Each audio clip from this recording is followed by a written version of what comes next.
This is a Podfire production. Welcome to the Two Cripples, One Pair of Legs podcast, where every fortnight, your hosts, Adam Sheppard and Natasha Price, take a long, hard look at the world through the eyes of two people who believe in grabbing life by the balls and squeezing tighter than Borat in a Mankini. The good, the bad, the often cringeworthy, but most importantly, the hilarity that can and often does ensue.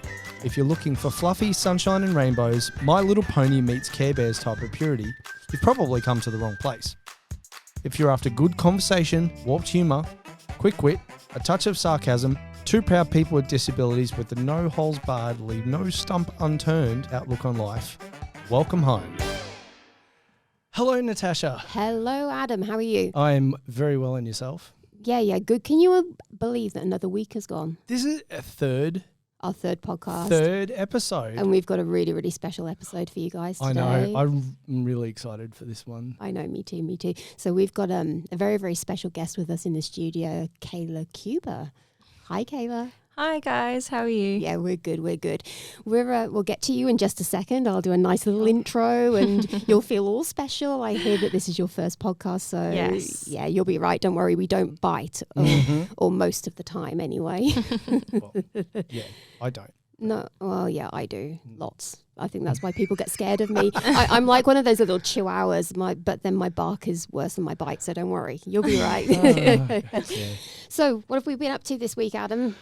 You and I get on a big jumbo, well, maybe not a jumbo, but a big plane anyway. Yes. And go to Japan the day after tomorrow. We do. It's super exciting. So we just got back from New Zealand, and New Zealand got rained out, as most of you know. But we're also off to Japan for a big race on the weekend. So Sunday I have the Oita International Marathon, and I am absolutely shitting myself. You'll be fine. You're going to have so much fun. It's going to be awesome. And it is going to be awesome. It's going to be fun, but literally racing on a field full of the biggest racers worldwide, and it's my first time in such a huge event. So, wow, it's scary, but I'll be fine. I'll be right. I'm just going to just running my own race, or not running, pushing, but you know what I mean. Look, you got to go and have fun and enjoy the atmosphere, and the rest comes. I mean, we trained for it. You're ready, and yes, it'll be good. Yes, I'm ready. I'm never ready. Never ready. Do you ever feel ready, Kayla? As you know, well, as the guys that are viewing probably don't know at this point, but maybe you should introduce Kayla. Yes, that's what I was going to do. I'm going to do the intro, a little bit of a segue from athletics into this. So Kayla is the third all-time ranked women's triple jumper here in Australia, current Australia and Oceania champion. My fellow Oceania champ, what's up, sister? And has a PB of 13:56 on her other leg. So we'll find out exactly what that means at some point soon. And she also says in her bio to us, just a girl trying to put women's triple jump on the map in Australia and lead the way for other girls to come through for the future. So I'll talk to you a little bit about that soon, and I find that really, really interesting. Adam, want to commence the interview? Oh, okay. Oh, you're so special. I've promised Kayla that we'll behave ourselves, so I suppose I'd better. The water cooler. I can't actually. Your microphone is dead in my eye line. Okay, so hang on. Let me see if I can. There we go. Oh, hey, Kayla, how you doing? Hey. How are you? So you're a triple jumper. Yes. So what age did you get into triple jump? I think I was 15, 16. Okay, Yeah, so I just started it in high school around grade 9 to 10, really. Yeah, okay. Yeah. So I'm guessing triple jump wasn't your first sport? No, not really. Yeah. Probably high jump I did from a younger age, just in school though, and then grade 8, and then got to grade 9 and one of the coaches at the school wanted to help me in some high jump, and then he said, you should probably give triple jump a go too. So did that, and then did it sports carnival for the first time in grade 9, did terribly. Like I think I did hop, step, jump because I just didn't know understand. But then, I really liked it and then just kept going from there. Yeah, that's really cool. Really cool. Yeah, absolutely. So did you feel that passion from the start of your athletics? Yeah, okay. I really liked it. It was different and hard. Like it's one of those things where are always like, my coach always says, you're always chasing the perfect jump because there's so much to it. It's like you've got to come in, you've got to do a big hop, then rebounce into a step and then try to get a massive jump out like long jump. So it's like trying to work on all those, and coming in at speed's not always the easiest thing, and then trying to land and keep speed through all those phases too. You know what I'm thinking about this whole, what's just coming into my head as Kayla's saying all this? What's that? You and me would be completely shit at this. Yes, we would. We can't jump, let alone triple jump. Well, we know that you suck at hurdles. Hang on, let me press the button. Yeah.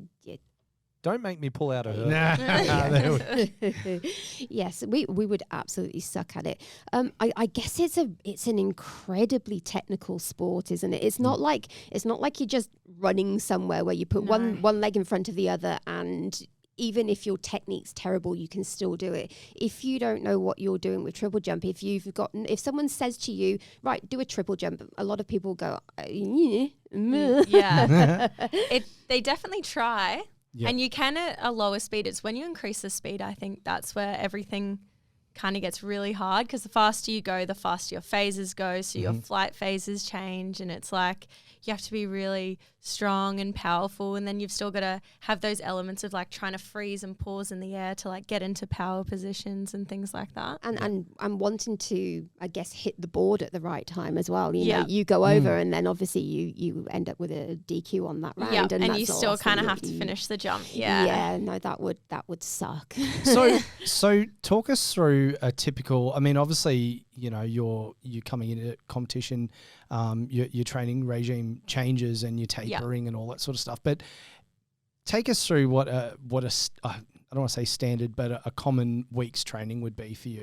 So pretty much Monday we do like a heavy gym session, kind of leading into Tuesday, Friday kind of swap sometimes. So Tuesday's either like a technical jump session or a pit plyo session, because really triple jump's one of those ones you can't really just jump every week consistently. No. So yeah, that'll change between technical jumps or a pit plyo session. Wednesday can either be just a gym session or hills and gym, so it can be a double up day. Hills. Fun. I know. And then Thursday's usually the morning off, and then Friday goes into a speed power day. Yep. Or it can be a technical jumps, depending how the week's gone, track availability, stuff like that. And then Saturday morning I have another double, so I usually do hills, and then I'll go and do a gym session as well. And then Sunday I usually get off because I work all day.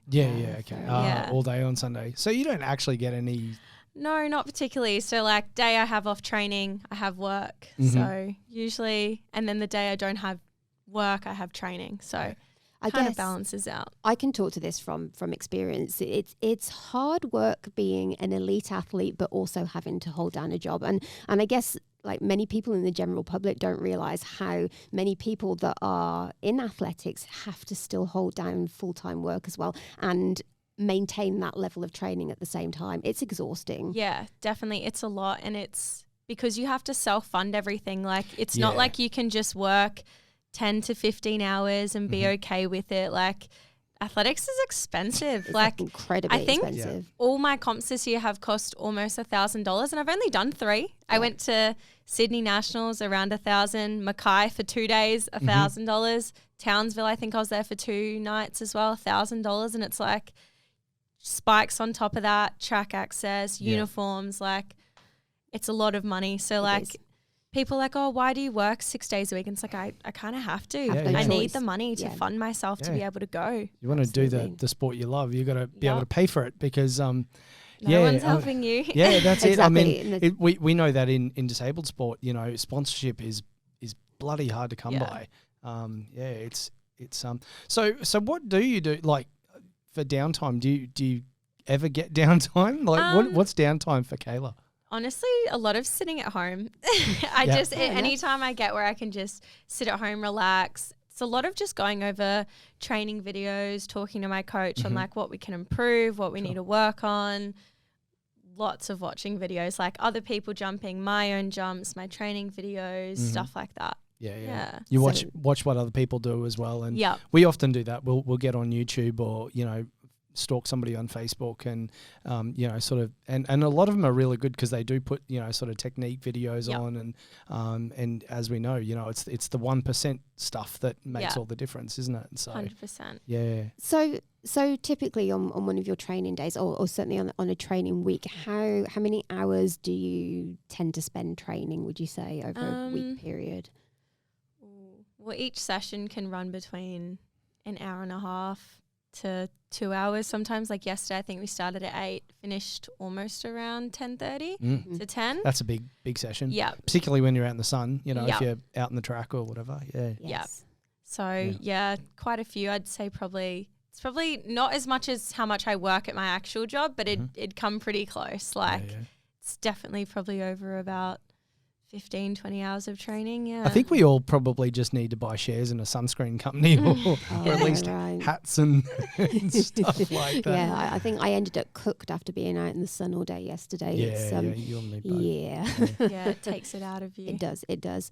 So pre-race routine for you, is there one? And talk us through that on the day, the morning of a competition. Day of a comp, it's usually I try keep it the same as what I would do on a normal training day or things like that. Like anything I can do to make it similar to what I would do on a comp day is easy. So usually wake up, have breakfast, usually go for a walk if my comp's late in the afternoon. If it's kind of middle of the day, you kind of just wake up, have breakfast, go to your room, start getting ready. Because by the time you get to the track, you have to have some downtime at the track before you start warming up, then call room. Your day kind of goes pretty quick, it's done really like does. That. So I think everybody assumes that your jumping time is such a small amount of time, but it's all the extra. You're bits literally and pieces, probably at the track probably 2-3 hours before you jump because you've call rooms an hour before, and then before that you've got your warm up, you've got to get to the track, get your numbers, check in. It's a lot more than just rocking up and competing. And there's absolutely, I'm that guy who will be somewhere 3 hours early before rather than be late, and it drives Tash nuts. It drives me up the wall. But as soon as I know I'm running late for something, I'm stressed. I cannot do it. And as an athlete, I mean, from my days when I was doing athletics, there's absolutely nothing worse than that feeling. There's nothing worse than that feeling. Although with us too, quite often we'll prepare to be somewhere hours and hours beforehand, but something always gets in the way. Always something. Yeah. Do you remember Sunshine Coast Marathon a few years ago? Yes, and the car broke down before we needed to be there, and we were an hour off call time, and it was the street was shutting where we were going to park, we had to be up super. But I'm gonna and I'm saying this for everyone to hear, so no shame.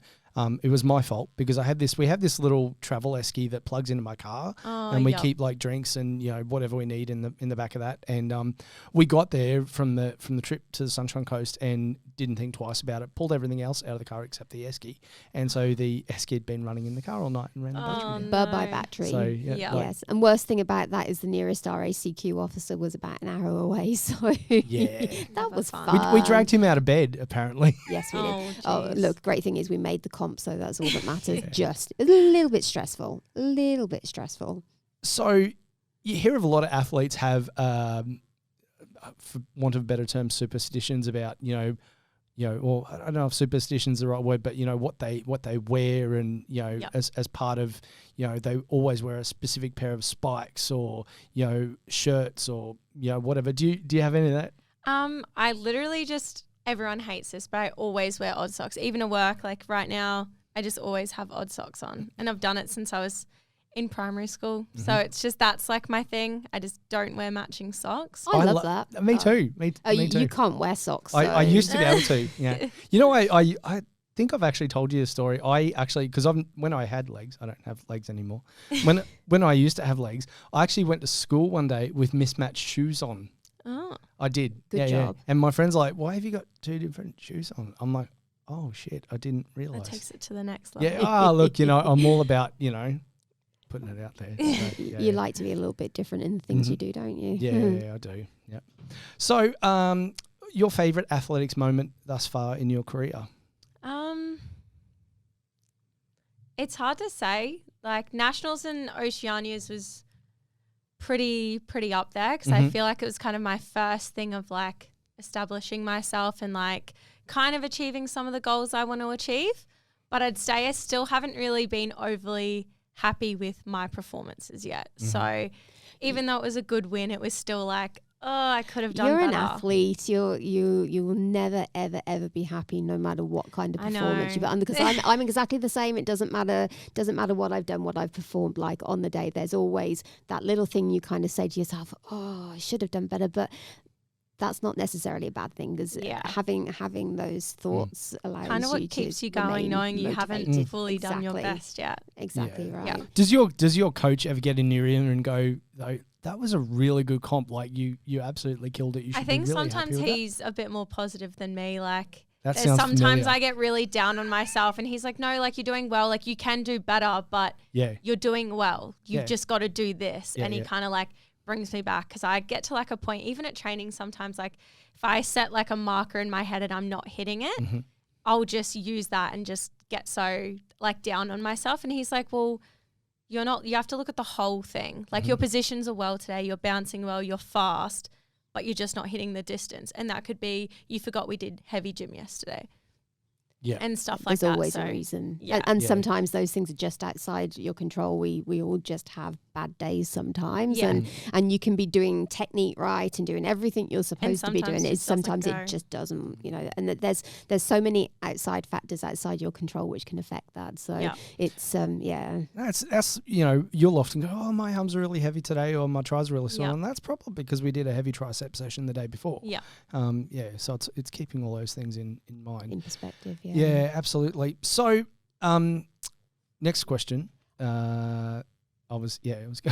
Next question. So, Kayla of today, what would Kayla of today tell 10-year-old Kayla? What advice would you give 10-year-old Kayla?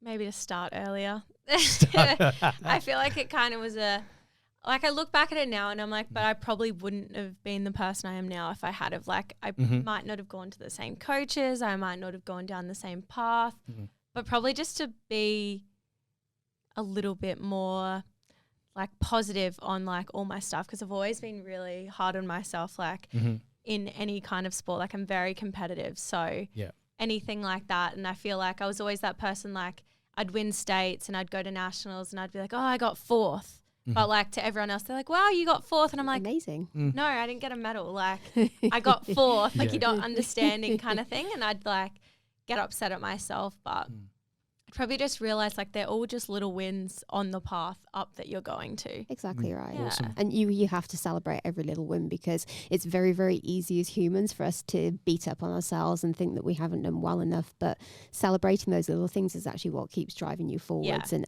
remaining in that positive mindset is extremely important. So I have a question for you. Shut up. Yeah, please do. You don't do it very often. No, I'm joking. I'm joking. Actually, no, it's very true. You don't shut up. Yeah, I don't. So in the bio that you sent us, you said about the PB being on my other leg. On your other leg. What does that mean? Please explain. I'm dying to know. So basically, like in triple jump, obviously everyone has a dominant leg, and you don't really go off your often leg enough. But I have like stuff from kind of tendonitis in one leg that I have for a while, and that's my step jump leg. But it's also a very strong leg because it's my step jump leg. So I can actually jump off both my legs. And in Mackay for Oceanias, they didn't replace the long jump board with a proper board.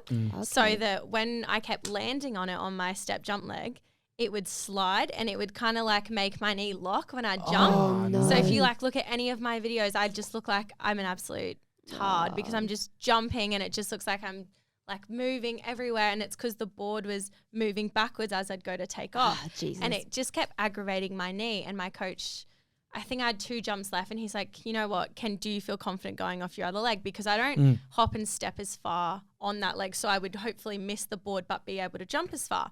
And I was like, yeah, look, I'm happy, let's change it, because I hadn't jumped a very good distance yet. And I was like, we need to get one out there. I've only got 2 jumps left. So we swapped legs.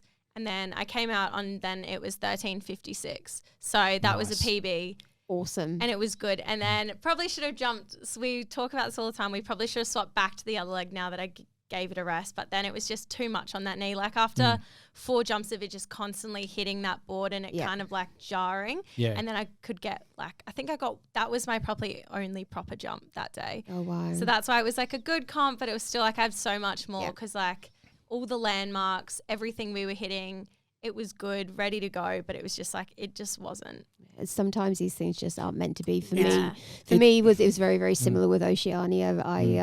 It just the rain and the wind and just the wind on that track was just next level, and I definitely did not pull out any half decent performances, let alone good performances. But it just sometimes it's the conditions, isn't it? There's nothing you can do about it. Ready for It's an interesting situation though, that conversation that you have to have with your coach, and we have it as well. And we had to have that conversation in Auckland recently at the Auckland Marathon, because it's Oceania's, and it was Auckland Marathon, but you've got to look ahead to your other competitions and go, is it worth me screwing myself up in this competition and possibly affecting my, my future, competitions and injuring myself and all that sort of stuff? So I think that's a conversation that every athlete coach has. Yeah, definitely. Yeah. So I think we've just got I've got just one more thing. Oh, you've got one more. I have one more thing. So also based on your bio, hang on, let me just open this again because I want to read it back to you. So you said, you are just a girl trying to put women's triple jump on the map in Australia and lead the way for other girls to come through for the future. Now, Adam and I are all about gender collaboration. We believe that the best way to empower women is through collaboration of the sexes and making sure that we both equally support each other. But I absolutely love what you said there. What's given you that drive and that passion to help support women and young girls coming through the system? There just isn't any, like if you look at women's triple jump, there's not many girls in it. It's one of those sports where it is tough and it is hard, and if you don't have the right coach, you do get injured. That's why it has the nickname cripple jump. But it's not, if you do it properly, it's safe, healthy. It can be like every other event, but if it's done wrong, and I think that pushes so many people away. Like at a young age, if you're jumping far in triple jump, but then you start getting sore depending on what your training is, they just push you to long jump. Or you go to a different event and stuff like that. And it's like, there's not been a pathway for any of us. We've never had a girl ever go to the Olympics or a world championship from Australia in triple jump. Yeah. So it's like even trying to be the first person to do that is like you don't have anyone to copy. You don't have any milestones you can copy off, anything like that. And it's like, so trying to do something like that so people then have that where they can follow you and things like that is like something I want to do because I love triple jump. We have this saying that this mantra, I guess you say, that we use all the time, and it is, you can't be what you can't see, and that's exactly what you're talking about, I think. Yeah, definitely. Yeah, absolutely. So in the sport of triple jump, what do you think, as somebody who's been in the sport for a little while now, what do you think triple jump needs to progress? And I know we kind of just touched on that a little bit then, I think. It's really hard. I think it just needs everyone to kind of work together and build on it, because I think coaching's very competitive and everyone's here and there and everyone has their own things, but it's you've got to look elsewhere. My coach he has a lot of high friends internationally that have done very well as coaches overseas, and so he gets a lot of his information from over there. But I think people just get stuck in their ways, and then if you're not doing it a certain way, then it kind of comes back on them, and you kind of get outed and outcasted because you're doing different stuff to everyone else. And I think if everyone just kind of wanted to work together to really do something with it, everyone could. Yeah, absolutely. Yeah, makes total sense.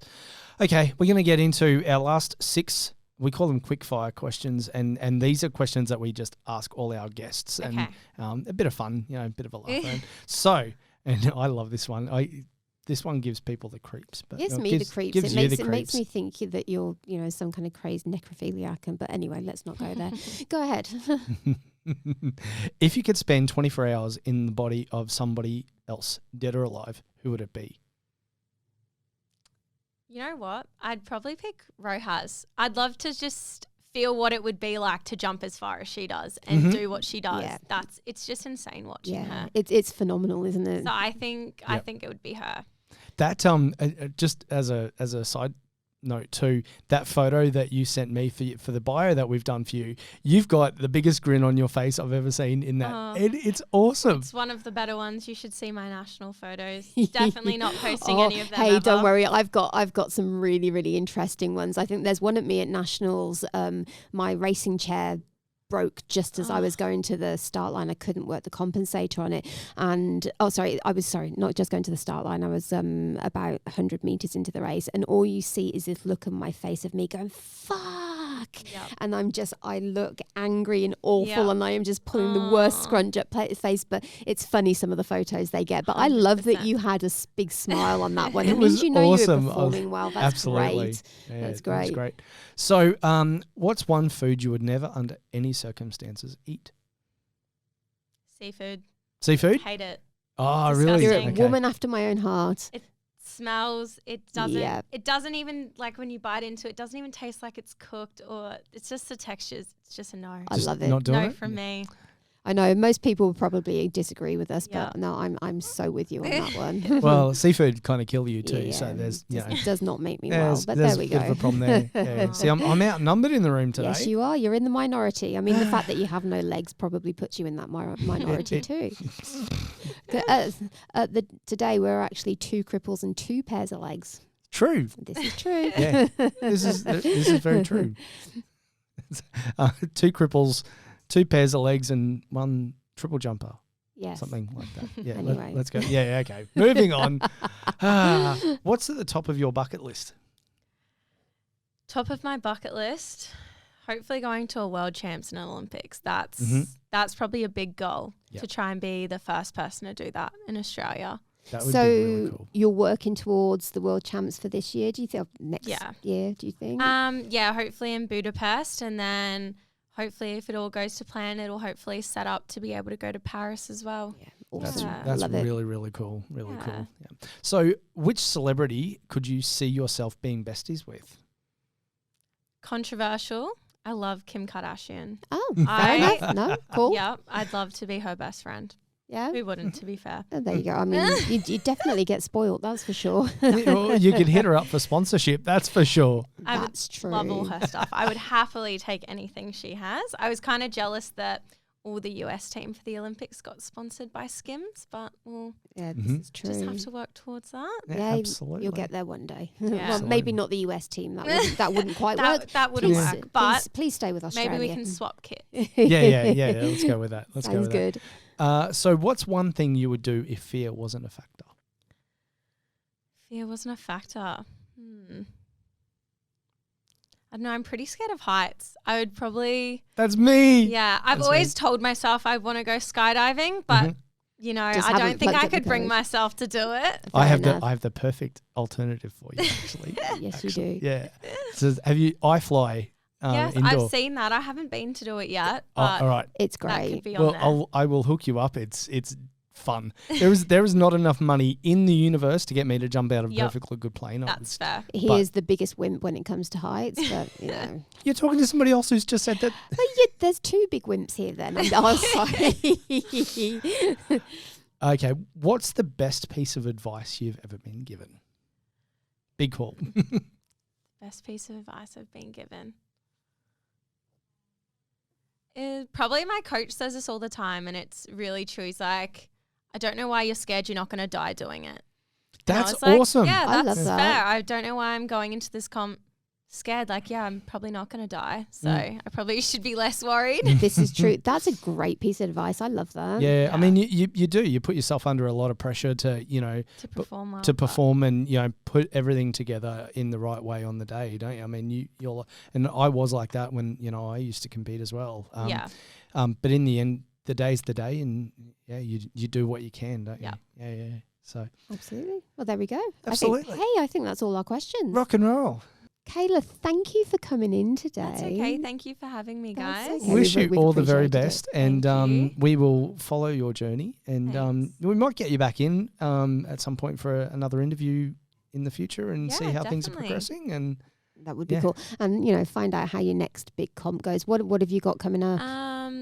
I think on the cards at the moment, depending how things are going, everything always changes depending on stuff. But I think Canberra next year, Canberra State Champs, probably end of January is probably the first big one. We'll be there. That's what we're looking at, isn't it? definitely. Yeah, we're looking at that one as well. Hopefully some big things happen there. That's awesome. Yeah. And if anybody's looking for a gun triple jumper to sponsor, Yes, do it. Yep. Kayla, here's fantastic. and then wheelchair racer as well. Oh, yeah, don't And that forget too. me. Don't forget me. But yeah, so thank you for having you us guys. in. No, you didn't have us in. We had you in. Yeah, but- yeah, yeah. Oh, This is geez. my podcast. It's yours. Hey, you never know. And what did you think of your first podcast interview? I liked it. Yeah, Different, good but experience. good. All right, Yeah. sweet. Awesome. Okay, cool. So we will catch you again soon. We see you at the gym at EMF all the Yes, time. definitely. You're always there at Coomera, so say hi, people, if you see her on Do the it. way in. Absolutely. We'll catch you next time. Perfect. Thank you guys. Thanks, Kayla. Right, thanks, Kayla. Okay, so on with the rest of the podcast. Mhm. We are going to deal with a couple more sessions. I'm just going to quickly say goodbye to Kayla whilst you talk for a moment. Absolutely. So we're going to, what are we kicking off with next? I'm having a look at my I little- reckon we've got the soapbox session next. Do you We got- reckon? Oh no, no, hang on. s- No, we have social. Thanks, Kayla. We have Bye, Kayla. social media takedown. The social media takedown. Oh, hey, we've got new buttons this week. Which one though is the question?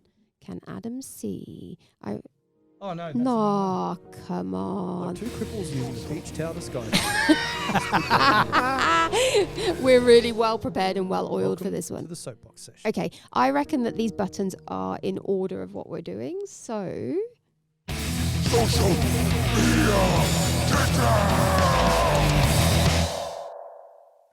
I think we should just leave that part in. I know because it's kind of funny that because we you- just messed the fact up that so much. Ruby's gone to all the trouble of labeling these buttons, and I still managed to cock it up. It's all right. Jeez. It's what we who's both the do. Who's the blind one in this room? I know, right? You would think it was you, but there we go. my- There we go. Oh my god! So social media takedown. Okay, so this week I've got a really, really interesting conversation to have with people about this. Mhm. Now, does anyone know what a devotee Has anybody is? heard of? We've probably got some devotees watching. Hello. Hi. I'd show you my stumps, but I'm behind a desk. So devotees, for those of you that don't know, are people that are into those with disabilities. They're sexually turned on by them. Mm-hmm. You know, whatever floats your boat, guys. You know, Mhm. that's whatever. If you're into that, you're into that. I personally find it a little bit repulsive because I can't stand the fact that anyone would define me as just by having a disability rather than as a woman, as an individual, as Yep. a human, whatever. Whatever floats your boat, guys. But we want to talk about something very, very specific, and that is some of the really, really freaky, messed up offers and messages that both you and I get. Granted, you get a far more than I do. I think I've had one, maybe two. Yeah, you've had a couple. I've had a couple, but yeah, But I yeah, mean, I get these messages on a daily you, basis. you could set up a program for all the ones I you should do. I get. reckon I'm going to start putting screenshots out there because some of them are just freaking hilarious. But I want to talk about this guy. So he's based in Italy. Hello, Italy, if you're watching. Yes, hi, Or Italy. listening. And he turns out that he's got a real thing about the feet of crippled women, disabled women. He just turns him on and floats his boat. It puts the lotion in the basket. Yeah, very, very, very, very Hannibal Lecter. But anyway, he keeps sending me these messages, and it goes on for some while. Oh, please, I love you. I love your feet so much, and I really just want to see your feet. Which, okay, whatever. I'll sell you some pictures, dude. You can have them for $1,000 a pop or whatever. It's a good little side Hey, hustle. why not? Good side hustle, I think. It's a good way to make some money. But next message I get says, I would really, really like to pay for you to come to Italy. I'll pay for you first class, all luxury. You'll stay in a hotel, and then you will... Oh, insulin pump going off. That's always great. Sorry, guys. Excellent. That's a bit distracting. Mm. And where was I at? Oh, yeah. And I'll pay you like $35,000 to come and stay with me for a few days so I can take pictures of your feet. Yes. Okay. I'm about to go to some creepy dude in Italy and say, do you know what? Yes, you can take photos of my feet for $35,000 because I really feel like ending up dead today.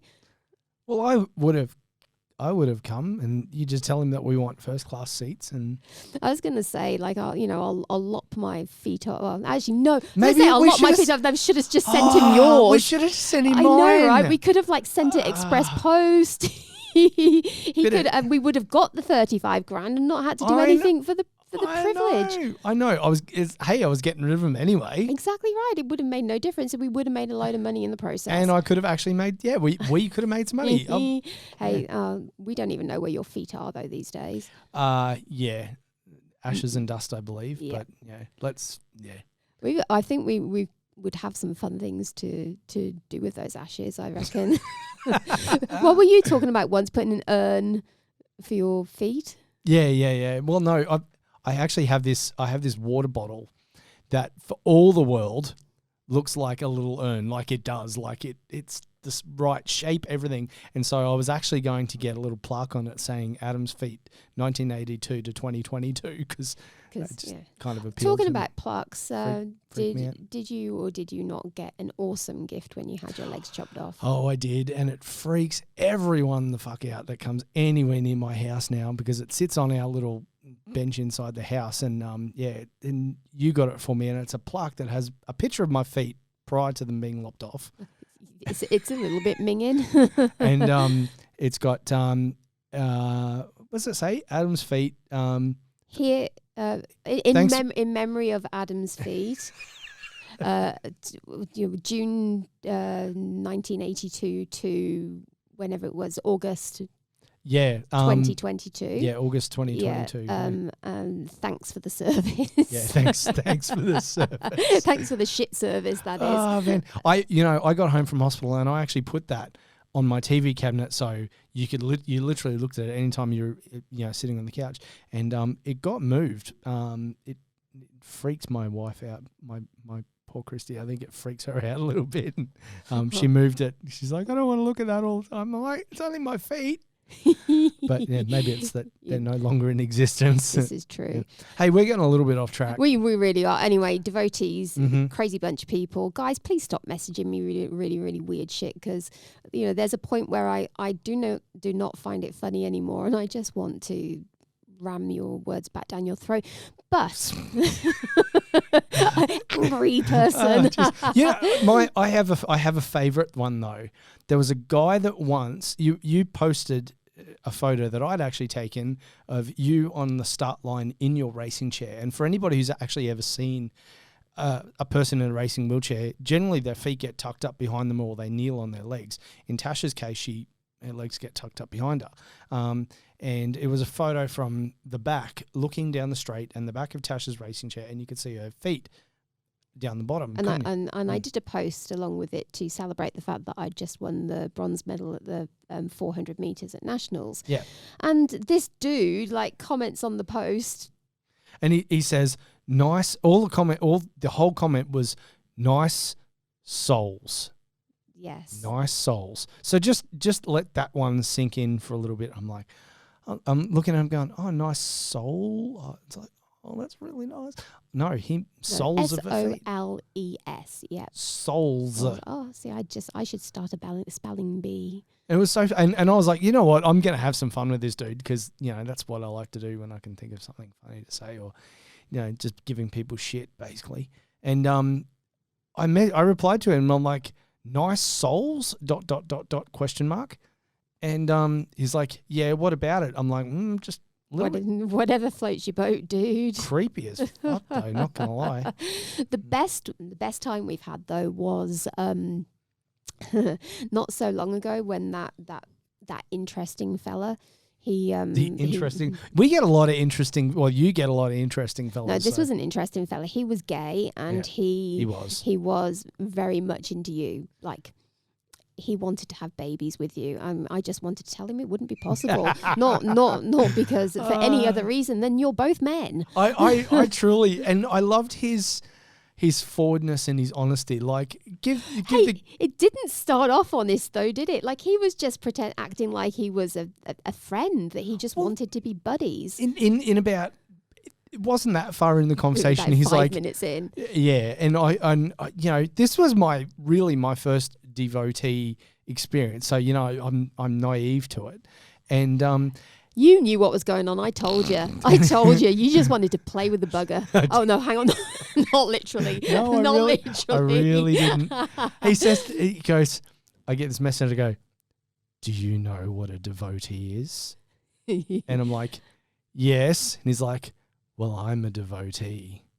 Is that okay? I'm like, well, dude, whatever floats your boat, And then started coming the questions, and he was like, I was like, I was curious. I was like, I'm gonna see where this went, and wow, man, it didn't take long for it. It escalated fast. Like, I was like, right, all right, delete, block. What was he wanted to do all sorts with you. Yeah. I'm not doing. Stop playing with your stumps. I'm not playing with my stumps. She thinks I'm sitting here. I'm not playing with my stumps. I'm not. Oh yeah, he was just. It was all sorts of. It's like, oh, are you gay or are you straight? And I'm like, I'm straight and I'm married and got a kid, and it's like, okay, it went from there, but it went from there and got very, very dirty very quickly. Wow, yeah. So, but in true Tash and Adam style, we couldn't just leave it before you blocked it, could we? We had hell no. We had to had have a some little fun. bit of fun to start with. Yeah. So so I decided to get hold of said devotee, send him a message and just say, dude, please, I've just found out that my husband's gay thanks to you. I've just caught him on the toilet talking to you, and I don't know why I said that. It was just one of those things. It was a story that came up in my head, and that's what worked at the time. He's in the bathroom hiding from you, hiding from me, and talking to you. What's going on? You're about to break up a marriage. How could you do this? Oh no! Poor didn't stop the poor bugger. He actually stepped it up, didn't he? Yeah, absolutely. He started messaging you even frigging crazier things. So at which point we were like, yeah, he's just not getting it. He's just not gonna stop. No. Sorry, I tried to stop him, dude, but just that's all right. Well, more power to him. Whatever. Well, look, the problem is with half of these people that do things like that is they just have no boundaries and don't and they try to groom you, and the problem with that, of course, is yes, we've got all our wits about us, and we know how to deal with that stuff and stick up for ourselves. But there are plenty of people out there that don't have that ability, and vulnerable people are taken advantage of. I wonder how often, that the approach that they take, and granted, this person was actually was very at first was actually quite pleasant and to talk to, and respectful and that sort of thing, but anyway, didn't last. Anyway, so from that we move on to talking about kids, which is probably not a great segue. Yeah, you have a gorgeous kid. I do. My boy's the best. He's 5 and he's a cheeky little shit sometimes, but God, he's such a nice kid. With ants in his pants and all sorts. Oh, ants in his but he's got such a kind heart. He does. He is. He's such a good kid. And he's you in miniature form, though. I've got to say, well, he really is. Is he in miniature form though? Because we're about the same height. Yeah, this is true. I was going to say it used to be miniature form, and he's probably going to be taller than you soon. The other day he was trying to measure us up again. Like he's like, Dad, go back to back with me, and trying to measure our heights, and I've still got him by like a couple of centimeters. What he needs to learn to do is actually get you out of your chair, because that's when you're a lot shorter than he is. Yes, yeah, you are these days with no legs there. Yeah, that's true. That is true. So anyway, the soapbox session for today is about. Oh, hang on, let me hit the button. Get the button right this time. Like 2 cripples using a beach towel to skydive, this could go anywhere. Welcome to the soapbox session. I absolutely love that intro. I know, it's great. It's so genius, relaxing. and The soapbox session is about a rant though, and it actually relaxes me. Oh, It's that's like, that's really good. Yeah. Soapbox session for today. So let me go back a little bit. So a couple of days ago, my son comes home. He's 5 and he's in prep at a school on the Gold Coast here. Amazing school. We love it. He's got great friends there. The teaching staff and non-teaching staff are all fantastic. And he comes home and I'm like, hey, dude, how was your day? And he's like, yeah, good. Usual. What'd you do? Nothing. Oh, you did something. What'd you do? Oh, we had a lockdown practice today. And I'm like, fucking what? A lockdown practice. So not like a practice to lock down for COVID. No, it wasn't. Yeah, and I was like, okay, I'm interested. Lockdown, and I said to him, "What do you mean a lockdown?" He goes, we go and hide in a room in the school, and wait until we get a signal, and then we can come out." And so it's all about, if somebody comes into the school and if somebody's got a weapon or something like that, so the kids know what to do. What the fuck?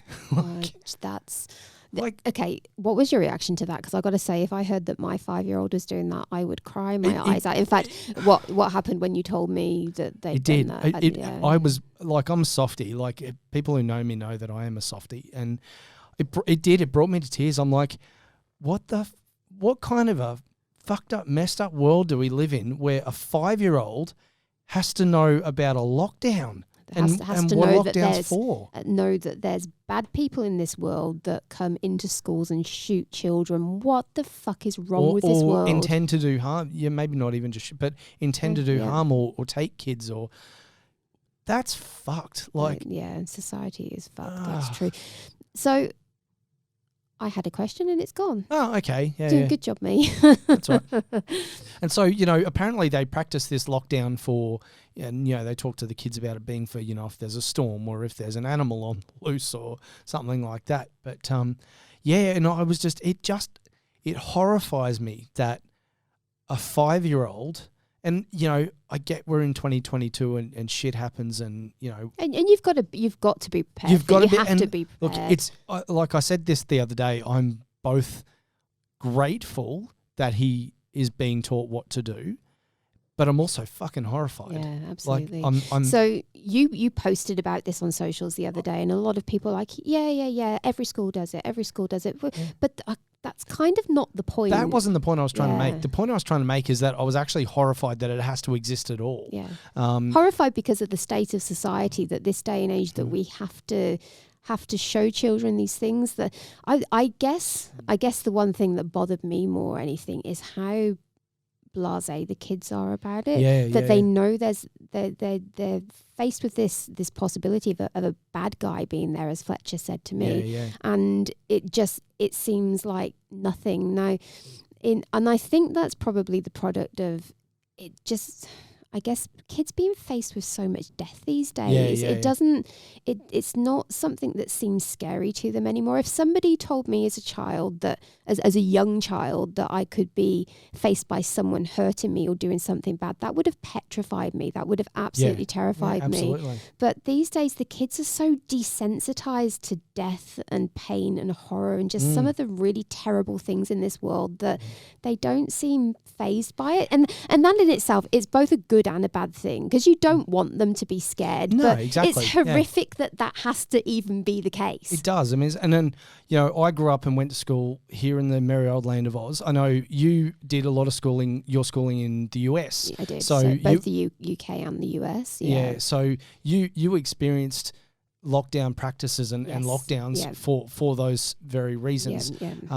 When I was at school, I finished school 22 years ago, but when I was at school, we had fire drills and that was it. Absolutely. Like, it was just anyway. Having gone to school in Texas, it's definitely a different world where I'm sure security procedures are a lot more stringent these days, but where they keep an eye out for kids with guns because it's so easy for them to access guns in that country, and that's a whole nother conversation. Don't get me started on, but and I think it's terrifying when you've come out of countries like Australia and the UK, which gun control is incredibly strict, where it's certainly in the UK is even harder to get a gun than it is in Australia, and even the police don't have guns.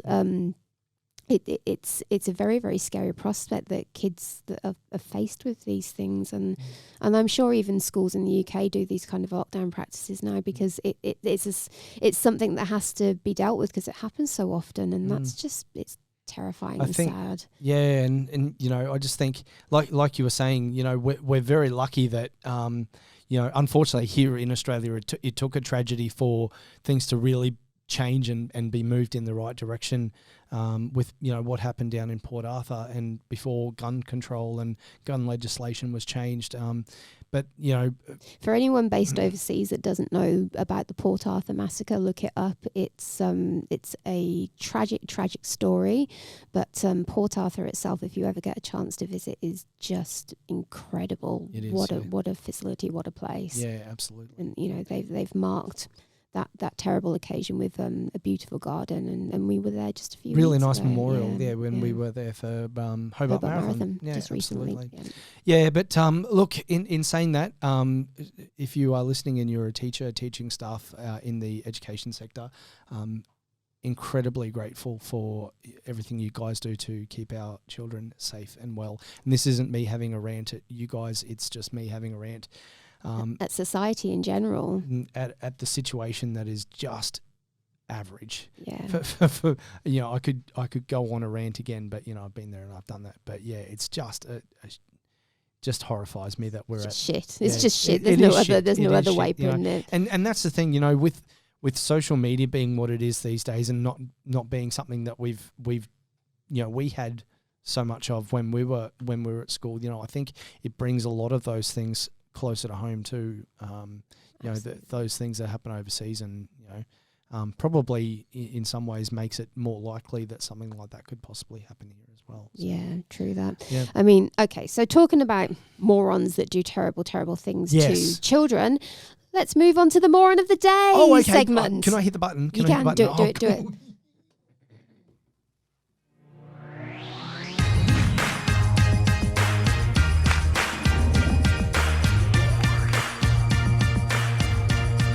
It's the moron of the day. Don't speak to me like that.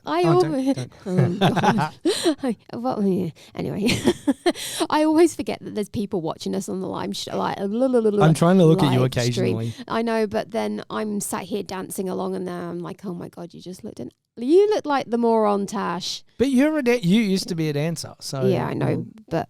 That wasn't proper dancing. I'm not really sure what that was. That actually looked like my 1.5-year-old niece, kind of. That was the wheelchair electric boogaloo. Exactly. So anyway, today's moron of the day. Let me tell you a little story. Me, Tash, I'll tell you. So yesterday I was out in my racing wheelchair doing some last minute practice before the marathon, just working on a bit of technique and speed.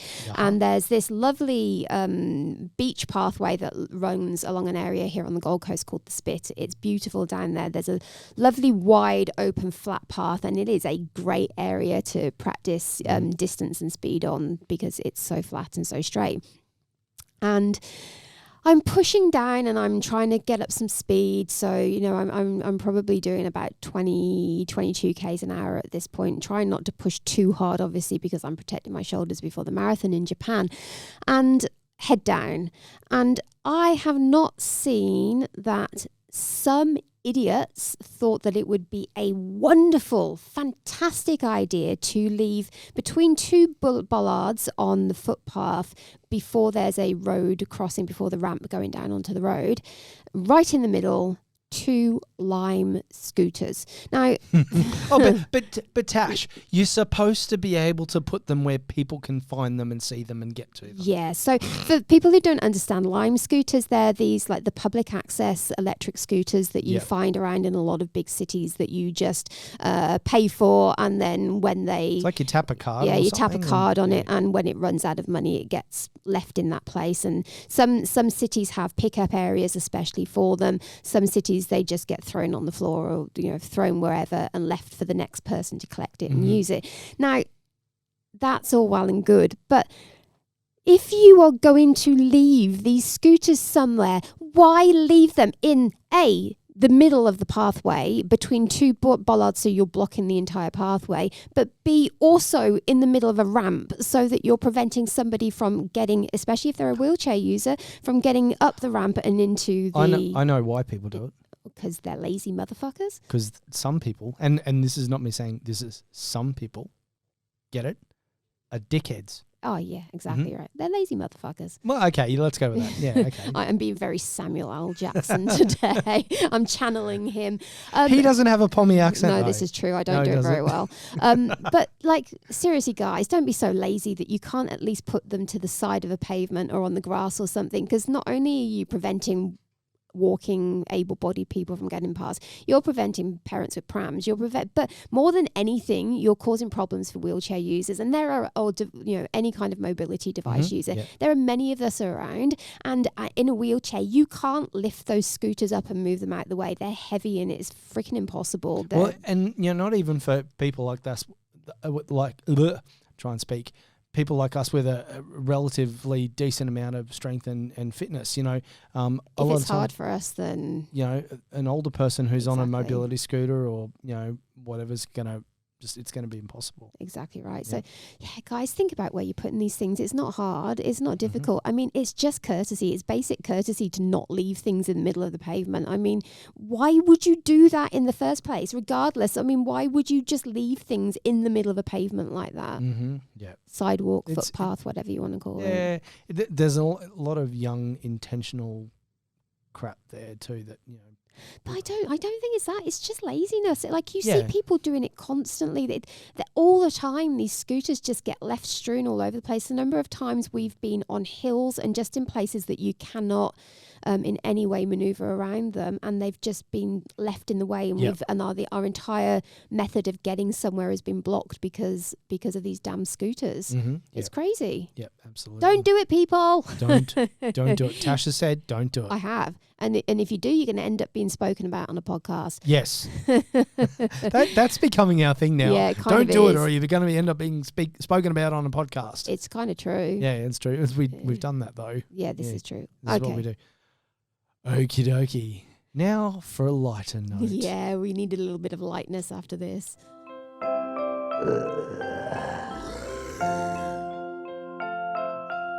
The kindness virus. Sounds like a light zombie. A light zombie. Light zombie. I don't know. He was like, It sounds like me when I've just woken up in the morning after a few drinks. I probably look like that as well. I wouldn't know, but okay. You wouldn't know. You've woken up in the same room as me when we've been racing. Yeah, true that. True that. Mind you, I've generally not had a few drinks then. No, Yeah. not after us. The night after. Yes, that has happened. Yeah. I'm well behaved, but if you want to see an interesting group of people, basically professional athletes after they've done a marathon that night, it is on. Yeah, Wow. it is. It kind of needs to be stress relief. Yep. Okay.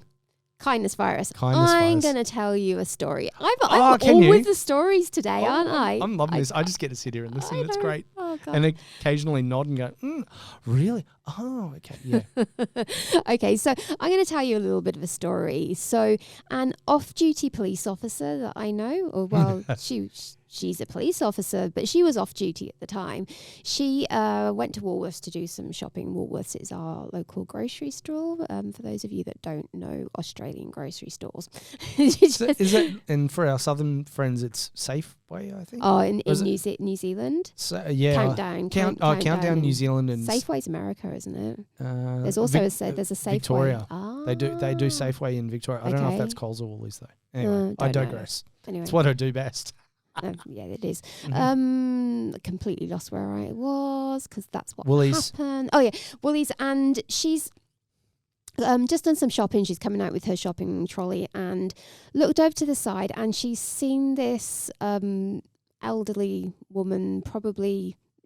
She said maybe sort of late 80s, early 90s, in a no, she wasn't in a wheelchair, kind of hobbling around, bent over, clearly very, very visibly struggling.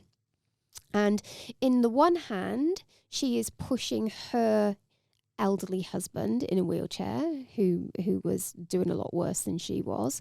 And in the other hand, a great big full trolley of shopping. There are all these people walking past, doing nothing, not offering to help, just watching this poor woman struggle. And my off-duty police officer, she was like, oh my God, what's wrong with people? This woman needs help, and has gone to give her a hand. And this lovely old lady was like, oh God, thank you so much. This is going to help me so much. I can't believe you're helping me, because apparently in all this time that she's been doing this, and she does it every single week, takes her husband shopping, not one single person has offered to help her. That's terrible.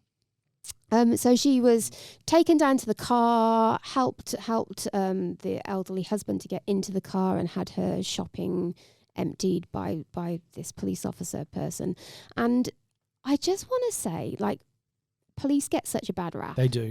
Like they get a hugely bad rap, and I don't think that's fair. I mean, a lot of people go, oh well, you know, that person was being paid to do that job anyway. No, she was off duty. She doesn't get paid to do anything at that point. It was entirely out of the kindness of her own heart that she decided to help that woman. But you know, cops are there, the overwhelming majority, because they've got good intentions 100%. And they want to help people. They want to keep the community safe, and they want to save lives and help people. And it's that kind of ethos that's ingrained in her that makes her help other people out on even on her days off. Like kindness is free. 100%. Kindness doesn't cost anything. It was World Kindness Day this week, and we did a post about it and said, do you know what? It's not going to cost you anything to offer a person who clearly needs assistance help, or a person that is struggling a shoulder to cry on, or to ask a friend or a stranger if they're okay. Strike up a conversation with someone and ask them how their day was. Kindness is free. And I just think that too often people will say things like, oh well, they get paid to do that, and actually forget that it's their humanity that makes them do it in the first place. So QPS, Queensland Police Service, all the police services out there, you guys rock. You're doing amazing things, and you do, for the most part, for the overwhelming majority of you guys, you're out there doing what you can to keep us safe and look after us and just be genuine, kind, nice people. 100%. So yes, there are some bad eggs, but there's bad eggs out everywhere. Yeah, absolutely. In every element of life. You can't. Probably a few on my fridge right now. Yes. Oh, not that. Yeah, sorry. Yeah, you never throw food out. But anyway, I digress. Anyway, we just wanted to give a shout out to those guys, because, you know, you're doing a great job, and I think that needs to be heard more often. I agree. You know, it's funny. It's almost like, you know, doing something kind. I find when I'm having a shit day for whatever reason, if something bad's happened, or, you know, day isn't going to plan or whatever, if I can find something nice to do for somebody else, it's almost a little bit selfish, because if I do something nice for somebody else, it turns my day around. I'm feeling really good about myself all of a sudden. Exactly right. And that's the one thing. It's good for your own mental health to help other people. Yeah. It's probably one of the number one things you can do in life to make yourself feel better, is to actually do something a little bit altruistic and help others, support others, do something kind. Because once you have kindness in your soul, it's something that just breeds. It jumps from person to person. That makes you feel good. That makes them feel good, and everybody around you feels good. So it's a snowball of positivity. 100%. And just for clarity, we're not talking about souls like we were referring to in the previous section. We're talking about soul. SOUL. Oh, different. Okay. See, I'm back to my spelling bee. Better you than me. Yeah, this is true. Awesome. I think Is that a wrap? That's a wrap. Hey, we've done a whole hour today. I know we're killing it for time. We're doing okay. Yes, we are. So, who have we got for next week's guest? Do we know? We don't yet. I am working on it. I have several people. We're just trying to align calendars and all that sort of stuff. Yes, we are. So and when we come back next week, we're going to have lots to talk to you about, because we'll be able to speak about Japan. I know. So as I said earlier, we get on a plane on Friday, 5:15 on Friday morning, and get on a plane, and good job. just knock myself out with the microphone. Man, you know what? I'm glad that was on camera, because nobody would believe me if I told them Tash knocks herself out with a microphone. phone. I know, right? I am the one person that constantly hits their head on anything and everything. I never understand how it happens with my head so big, but there you go. My head's big. Anyway. So we'll be in Japan and we'll come back with a whole bunch. We're gonna do some recording while we're we are. We are going to record a Japan special. That's gonna be so cool. Yes, it is. Yes, it is. It's going to be a podcast coming to you at a different time to all our usual ones. Something a little bit extra coming to you from the Oita Marathon and celebrating a little bit of Japanese culture. Absolutely. I've got a challenge for you. Oh, God. I'm going to challenge. As you know, I can't turn down a challenge, so please don't make it something too bad. And this is why this was not discussed prior to recording. Oh, shit. Because we're on the live and... Oh, God, what am I about to get myself into? And I'm going to say, as my 5-year-old say, double dare you, which means you got to do it. Oh, does it now? Yep. Okay. So your mission, should you choose to accept it, I'm getting the filthiest looks here. It's great. While we're in Japan... Your job is to learn in the Japanese language. Hello, my name is Natasha. I'm not Natasha, you're Natasha. Hello, my name is Natasha. How are you? What is your name? Or something along those lines. Oh, I thought it was going to be some kind of like crazy, freaky phrase, Hello, my name is Natasha. Can I take you to some... Can I take some photos of your feet? Yeah, exactly. I reckon I should learn that just to freaking creep people out. Absolutely. You know what? That's going to make it harder. So absolutely. That's going to be the phrase. Okay. Hello, my name is Natasha and can I take photos of your feet? Okay. Yep. And so do I need to add in the whole little bit about me not being Natasha because that's exactly what you said a moment ago? Or? Yeah, whatever. Whatever. Sorry, I'm confusing you now. It's all good. Doesn't take much. This is true. All right, people. That's your challenge. That's the challenge. Right. Okay, challenge accepted. All right, cool. See you next time. See you next time. Have a good week. Peace. Oh, jeez. Well, that's a wrap for this week's episode of Two Cripples, One Pair of Legs. As always, we'd like to thank our studio guests for joining us and, of course, to the legends at Podfire for making all of this come to life. If you like what you've heard, or even if we've offended the shit out of you, but you still want to hear more, make sure you hit the subscribe button and also check out our Insta page, twocrips.onepairoflegs, and you'll be the first to know when a new episode drops.